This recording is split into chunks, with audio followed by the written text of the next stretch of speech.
Magluto naman tayo ng noodles for this dinner. So, hello guys, Catherine here in Hong Kong. Ayan, dahil puro na lang tayo rice. So, magluto naman tayo ng noodles. O, di ba pinakuluan ko ang noodles and then after that, binalawan ko yan. Binalawan. Or, um, hinugasan ko. Hinugasan ko ng tap water para mamaya hindi siya labsak. So, itong ating mga ingredients, meron tayong bell pepper, carrots, and mushroom.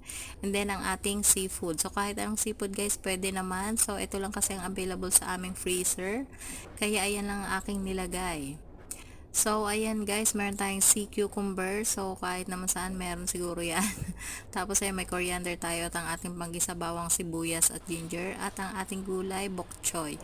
So, ayan guys, ginayat ko lang yan sa maliliit. So, ayan, kung nakikita nyo, ang ating carrots, pahaba pala. Sorry. Tapos, ayan ang ating mga seafood. So, ginahit ko lang ng maliliit. Tapos, meron akong nilagay na shiitake. So, yung shiitake optional lang yan guys. Pwedeng wala. Tapos, ayan ang ating pampalasa oyster, sesame, at soy sauce. At ang ating panggisang mantika. So, ayan, nilagyan na ako ng bawang sibuyas at ginger. Saka ko inilagay ang ating seafood. So, ayan ang available guys. Kaya kahit ano naman pwede, lagyan nyo ng shrimp. Mas masarap guys. Tapos yung mga mas shell na mga katulad ng yan, mas maganda yan na may shell yan guys. O yung halaan, mas malasa. Ayan guys, ginisa ko lang tapos tinamplahan ko ng konti dahil nga mamaya ititimplahan natin ulit. So, ayan, nilagyan ko lang yan ng soy sauce, oyster, at konting pepper. Tapos, ayan guys, sinalo-halo ko na and then after that, nilagay ko na ang ating carrots at mushroom. Ayan guys.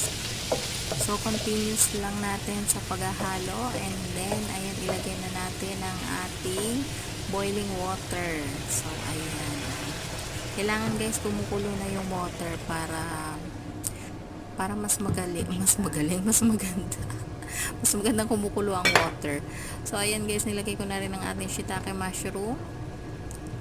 Ayan. So, after that, nilagay ko na rin ang ating bok choy. So, kahit ano namang leafy vegetables, wag lang malunggay. Pwede guys. So, ayan, tinimplahan ko ulit ng soy sauce. Diba, konting soy sauce lang. And then, oyster sauce at pepper. So, tansya-tansya lang yan guys. Bahala na kayo magtansya. At ano naman ninyo yan. Titikman naman ninyo yan. Basta wag lang siyang maalat. Tapos, ayan guys, inilagay ko na ang ating noodles at ang ating coriander. Tapos, nilagyan ko rin yan ng sesame oil. So, thank you guys.